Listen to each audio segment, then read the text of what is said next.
Hi, I'm a tenure-track history professor in an American university, and with everything going on in the world today, I thought it'd be good to post one of my lectures online that I often give in my classes, basically just explaining what is history and why is it so important for us to understand, especially in our modern world.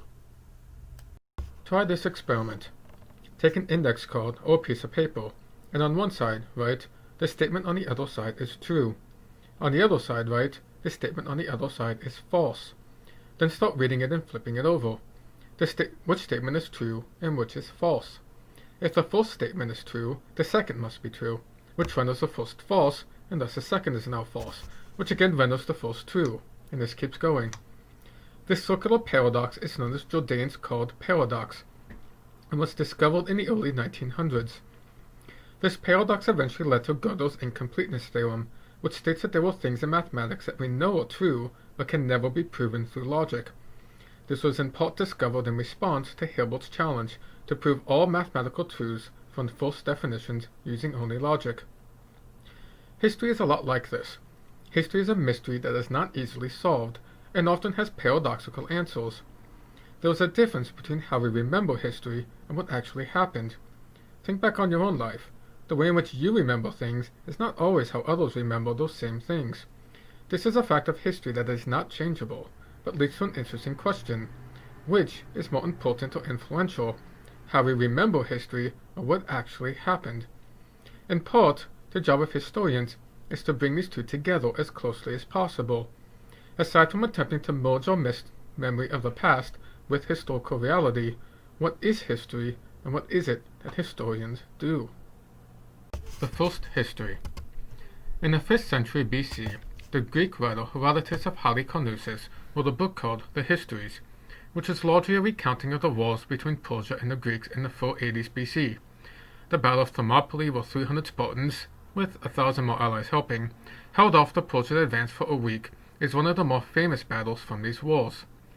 The book is often called the first history book, and its author Herodotus is considered to be the father of history for writing it.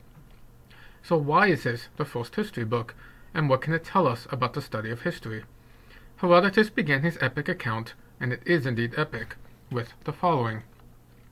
These are the researches of Herodotus of Halicarnassus, which he publishes in the hope of thereby preserving from decay the remembrance of what men have done, and of preventing the great and wonderful actions of the Greeks and the barbarians from losing their due meed of glory, and withal to put on record what were the grounds of feuds.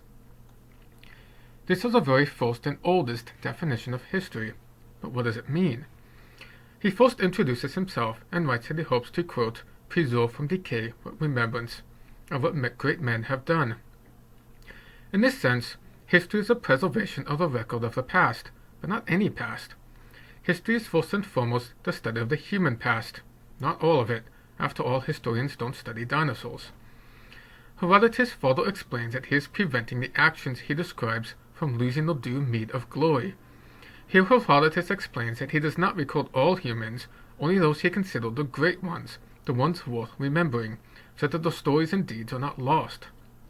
In a way, he immortalizes the people he writes about, ensuring that they will live on forever. These people accomplished something that won them supreme glory in their times and cultures, and this glory and achievement is what makes their actions worth remembering. This was a standard approach to history writing until the modern era, when historians began to also study daily life and the histories of people with no names, the everyday individuals who played their small role in the story of civilization. Ultimately, there was too much to keep a record of, and the great things often take precedence over the mundane. History reminds us that we can all achieve great things, that the greatest glory is possible for each of us, and that if we achieve it, it will be remembered and live on long after we have turned to dust. History accomplishes this with his first history. Up to this point, Herodotus has accomplished nothing more than what others had many times before him. We have records of the past going back thousands of years before Herodotus, from China, Mesopotamia, Egypt, and even his own Greece. So why is Herodotus the first historian? Because he added one last thought to his definition. He not only told the story and preserved the memory, he also put on record what were the grounds of feuds. He was the first writer to attempt attempt to explain the causes of the events he described. History is not just a record of the past, it is also the attempt to explain the causes of the events of the past in order to determine how we got from then until now, or to explain why things happened. Herodotus was the first to do this, hence the title Father of History. So from his histories, we learn that history is a record of the past to preserve the deeds and actions worth remembering, as well as the explanation of the causes that led to those events. Why do we study history? Two individuals in very different times and places provide examples for why we should write and study history. Our first is Henry of Huntington, an Englishman who lived a rather isolated life of a medieval monk.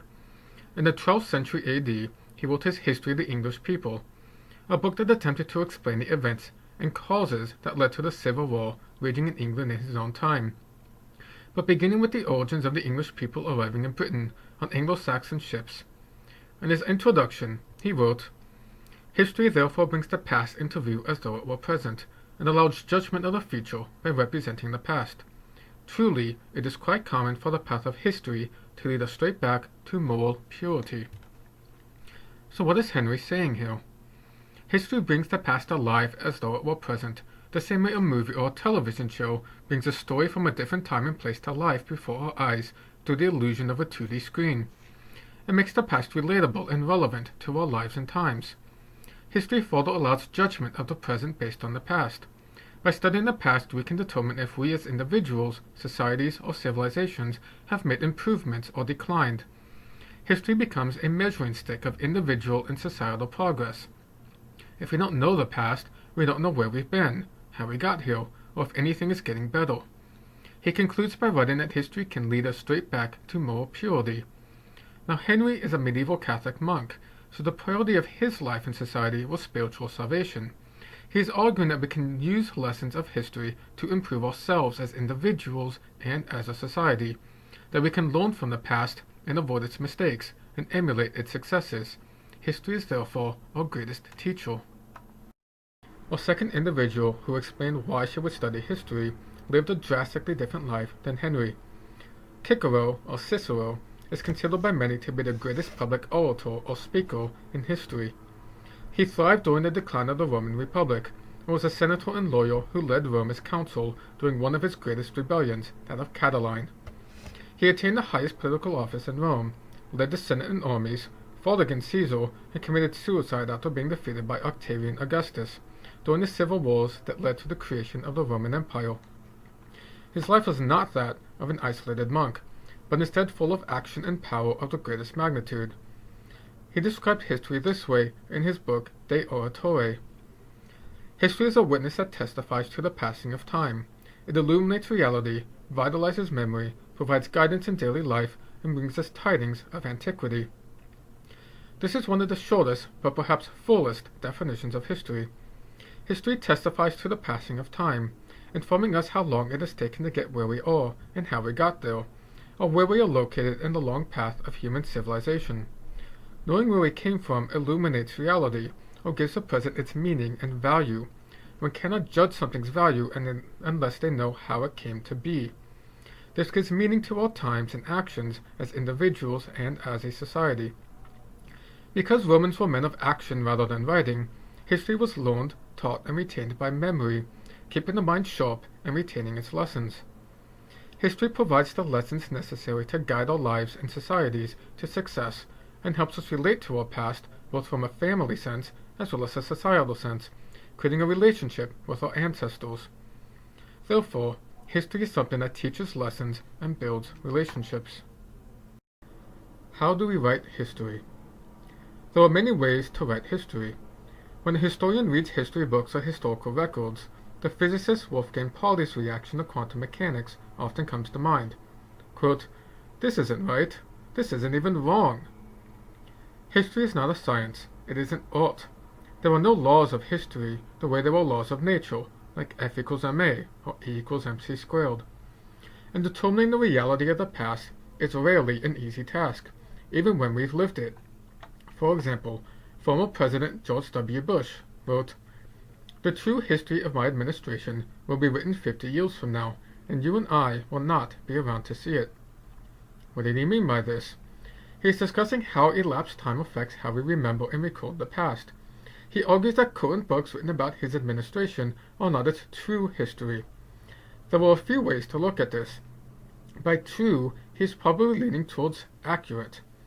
First, in 50 years, we will be able to see not only the short-term effects of his administration's policies and actions, but also some long-term effects of these in order to better understand their impact. Extend time further, and you will see more and more long-term and broader effects of actions and decisions. Observing these long-term effects allows historians to better explain the consequences and context of the past that cannot be observed in the present or the short term. Second, in 50 years, people will be less biased towards President Bush and his administration than they are today. There were thousands of books and papers written about the Bush administration, and the biases range across the whole political spectrum, from the left to the right. Everyone who experienced the Bush administration was affected by it, and this influences how they write about it, consciously or subconsciously. There was nothing written about the Bush administration that comes close to objective. However, in 50 or 100 years, historians who never experienced the administration will write about it, and in theory have less personal bias concerning it. Thus, the bias spectrum can shrink over time, becoming less subjective and more objective. We are currently seeing this as the first generation of historians who didn't live under the Nixon administration are writing histories of it, producing new interpretations and analysis. Another influential George took this concept of historical writing one step further. George Orwell, the author of the literary classics 1984 and Animal Farm, that many of us read in high school, or should have. He argued that the very concept of objective truth is fading out of the world. Lies will pass into history. Orwell argued that there was no such thing as objective truth. There was no absolutely true account or history of the past. All history is written by someone based on records written by people who witnessed things and recorded them. Each individual views the world in a different way, based on their family, how they were raised, their education, beliefs, philosophies, experiences, skills, etc. This gives each individual a unique perspective of the world, and the way to describe the world is influenced by that perspective. It is impossible to remove one's perspective from anything we think or do. Therefore, there was always some amount of bias in everything we think and write. History is therefore not a science, but an art of interpretation. Historians interpret the past based on the sources of information. This can be manuscripts, letters, archaeology, art, all kinds of things. Because people interpret the past, interpretations can differ, and lies can pass into history. People commonly believe that the people of the Middle Ages thought that the world was flat, until explorers like Columbus and Magellan proved the earth was a sphere. This is a lie that has passed into history. The medieval Latin word for the earth is orbis terrae, literally an orb or a sphere of dirt. Aristophanes calculated the circumference of the earth to within 2% of the modern value in the 3rd century BC. No one in the Middle Ages thought that the world was flat, except maybe one or two people, or that one would sail off the edge. The problem was that it was difficult to measure longitudinal distance, or east-west distance. This made it almost impossible to accurately calculate the distance from Europe to China by land, and therefore to then calculate the distance remaining by sea, or sailing west. Columbus actually did this calculation, though he was quite a bit off, and also figured out how to navigate by stars alone. This is why he was the first to venture west. In 1828, Washington Irving wrote a history of Columbus and misinterpreted the record of the conversation between Columbus and the Queen of Spain, writing that they argued whether the world was flat or not based on polar or antipolar theory, which is an old Greek theory about symmetry of continents and climates. His misunderstanding led him to write an embellished and fictionalized account that medieval people thought the earth was flat, and Columbus disagreed. This error was then copied into other textbooks until all of the history textbooks repeated the same lie that has now passed into history. Galileo's trial is often recounted as a conflict between science and religion, but was nothing of the sort. He was brought before the church for violating several laws, including writing in Italian rather than Latin, which is essentially skipping peer-review process of the times, and discussing his theories as reality rather than possibilities. At the time, the church also had better scientific arguments than Galileo, whose main scientific argument was actually wrong, that tides are caused by the revolution of the Earth. In opposition, the Church argued that the tides were caused by the moon, which every medieval person knew as seen in the literature, and that the stellar parallax as measured from Earth was zero, proving mathematically that the Earth did not move relative to the stars. This was not scientifically disproven until 1838, 200 years later.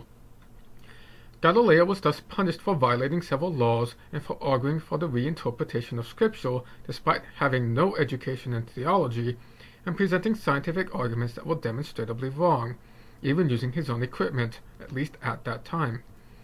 Conflict, though, seems to be one of the constants of history, as is evident with our next historian. The other major issue that affects the writing of history was discussed by another Roman senator, this time one who fought alongside Caesar. Sallust wrote in his account of the conspiracy of Catiline, "But beyond question fortune holds sway everywhere. It is she that makes all events famous or obscure, according to her caprice, rather than in accordance with truth." Sallust viewed fortune here as a goddess Fortuna, who spins her wheel, determining the fates of men. This is where the phrase Wheel of Fortune comes from. Fortune literally meant the favor of the gods to Roman pagans, but to us may be interpreted as chance. Thus, it is not people, but chance that determines which events are famous and which disappear from the records of history. Yes, the winners often, but not always, write the history, but fortune and chance determine what survives. It is fortune that determines if a library was burned to the ground by Viking raiders or hit by a bomb in World War II. Ultimately, it is chance that determines what records have survived with which we can reconstruct the past and figure out what happened. Some records survive while others are destroyed. This becomes increasingly influential the farther into the past we look. There are more modern records than medieval records, and more medieval records than ancient records. Often there may be only one source with nothing to compare it to. When this happens, historians will use the source to study the creator more than its subject, analyzing what their biases, perspectives, and worldviews might have been. This is interpretation, not science. In a way, history is about reinterpreting the past in order to correct mistakes and lies that have crept into our record, and by changing our interpretations, this also changes how we remember the past. This does not always mean that our reinterpretations are more accurate than past interpretations, or that all interpretations are equally valid, as a postmodernist might argue. As evidence must be presented to justify any interpretation of the past. All historians may not be right, but some are definitely wrong. There was no true objective account of the human past. There were only many interpretations of the past, hence the writing of history is an interpretive art. Do we learn from history? Henry of Huntington and Cicero argued that a primary function and benefit of history is its ability to teach us lessons from the past. However, it is also often said that history repeats itself, suggesting that we don't learn well from the past. Aldous Huxley, author of the 20th century dystopian classic Brave New World, wrote, "The charm of history and its enigmatic lesson consists in the fact that from age to age nothing changes, and yet everything is completely different." Nothing changes in history, we just keep making the same mistakes over and over again, right? In some sense, one can argue that this is true. However, Huxley adds a caveat to this. Nothing changes, and yet everything is completely different. We as humans often don't change, which is why history repeats itself, despite the many lessons history has to offer. Another way to put this might be, history repeats itself, but the details are different.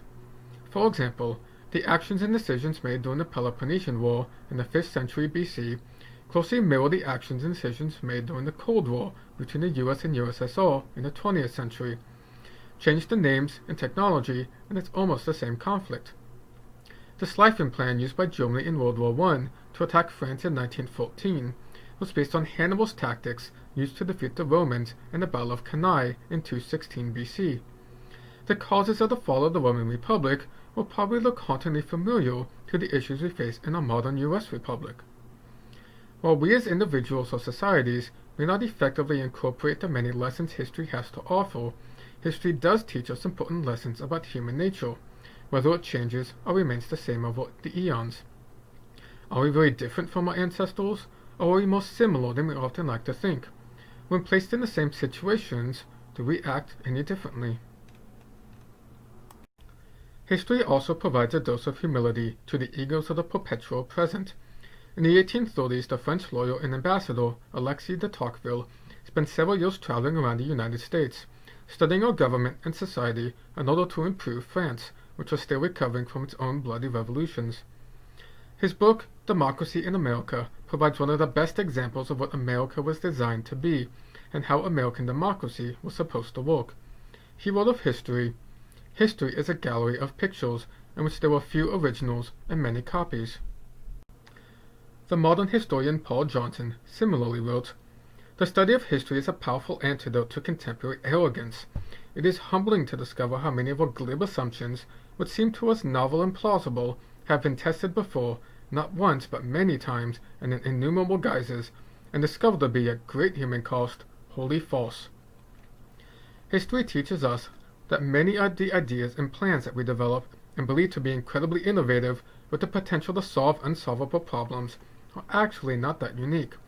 If we study history, we will see that almost everything we do or attempt to do has already been done before, and often led to different outcomes than those we intend.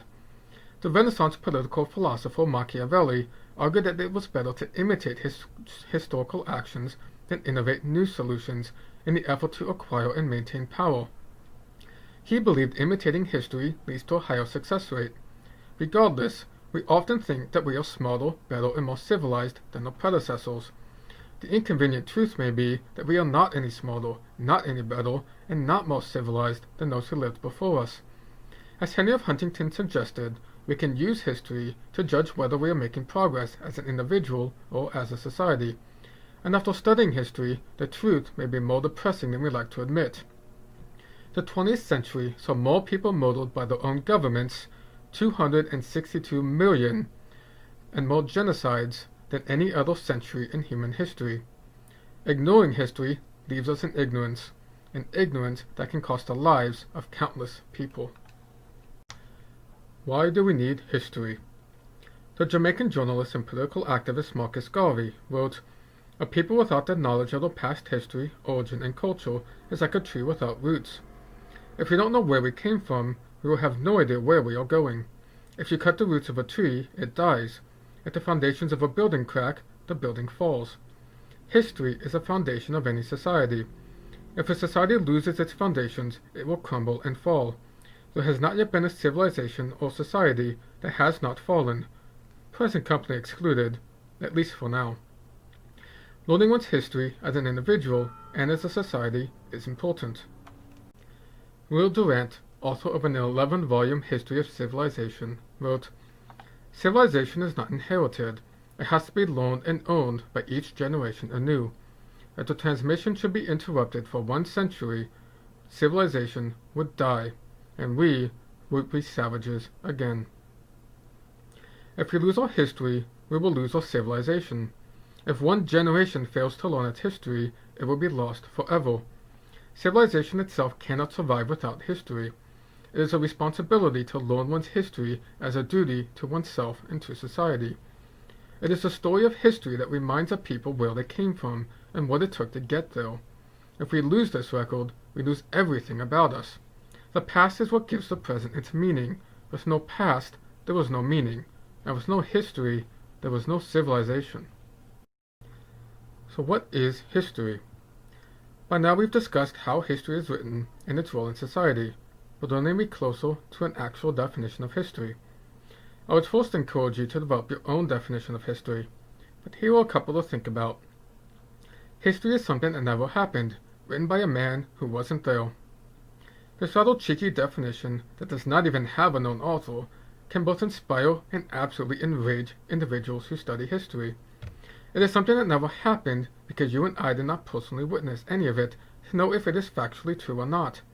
This makes the argument that the only truth is that which each individual personally witnesses, wreaking a bit of postmodern relativism. The men who wrote history were never present to observe the history they wrote. Apparently, this is not necessarily the case for women, who may in fact have been there.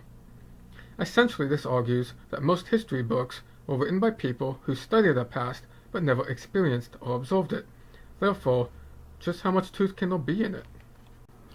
To go in quite a different direction, I define history as the interpretation of past worldviews and the study of human nature.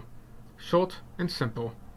History is foremost our interpretation of the past, not the objective reality of the past. Historians study people, how they view the world around them, and what has influenced and created that view of the world. Our worldviews are important because they shape how we interpret and interact with the world, how we make decisions, and what causes change. Finally, historians study human nature, or as Socrates famously stated, know thyself. Why do we behave the way that we do? Why do we react to things the way that we do? Why do we prioritize and value some things but not others? Who are we as humans? Have we changed over time or remained relatively the same? And if we need to change, can we? These are the fundamental questions about ourselves that the study of history can help us understand. History ultimately challenges us to understand ourselves.